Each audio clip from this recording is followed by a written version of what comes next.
My name is Kaitlyn. I'm also known as Goosaphone, and I play the bass C ocarina. I think it was about my sophomore year of high school when I found it on YouTube doing some video game covers, and I'd been playing clarinet, and I decided that I would pick it up.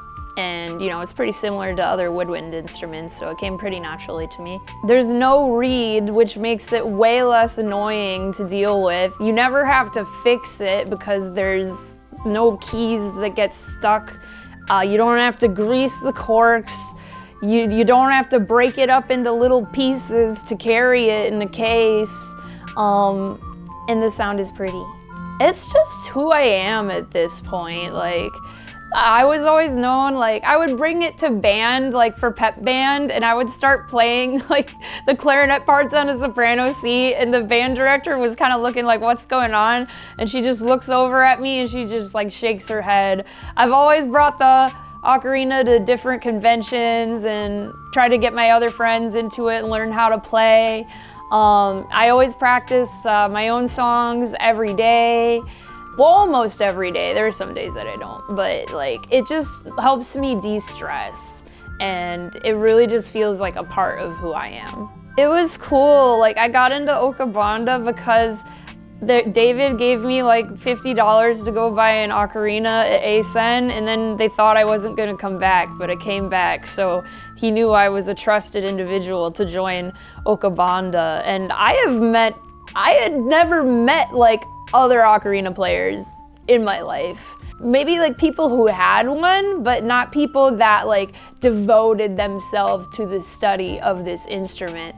So I was almost kind of overwhelmed because I felt so amateurish. But I think being in Ocabanda helped grow myself to a more professional level. I think where I am now compared to when I was in 2017 is a huge improvement in my skill. I just was really proud to be in the band, and I wanted everyone to hear it the best as possible. So, at making harmony with everyone's parts, listening to each other, looking at each other, and just hanging out together, I feel that really comes into the feeling of our music.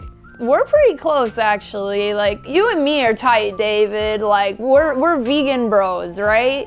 So I don't know, but I pretty much like to chat in the group chat all the time. I think the one I'm the closest with is Ella. She'll tell me anything.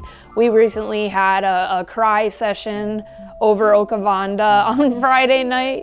It just was this is my whole identity. A lot of other people, I have tried being in other groups before and it didn't work out like this. And Ocabanda is part of my whole identity. I wouldn't be Goosaphone, I wouldn't have labeled myself as being that involved in the ocarina if it wasn't for every single other member in this group. And we've all really identified with the ocarina, and just I don't think I'm ever gonna have anything like this ever again. And it's everyone else has other projects they can move on to. And for me, I just have to figure out my future in music from square one, because I don't want to give up.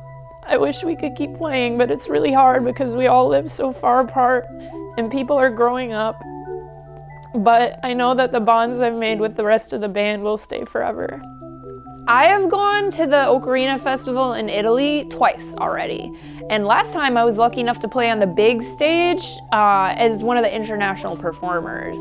And that was really scary. I've never played in front of that many people before.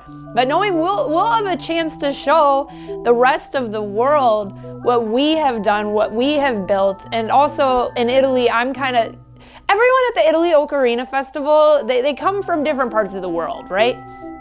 And they like to show their culture in their performance. They'll wear traditional dress a lot of the times, or play songs that are folk songs from where they're from. I'm a white American, okay? But you know what I am? And all of us are? I'm a nerd.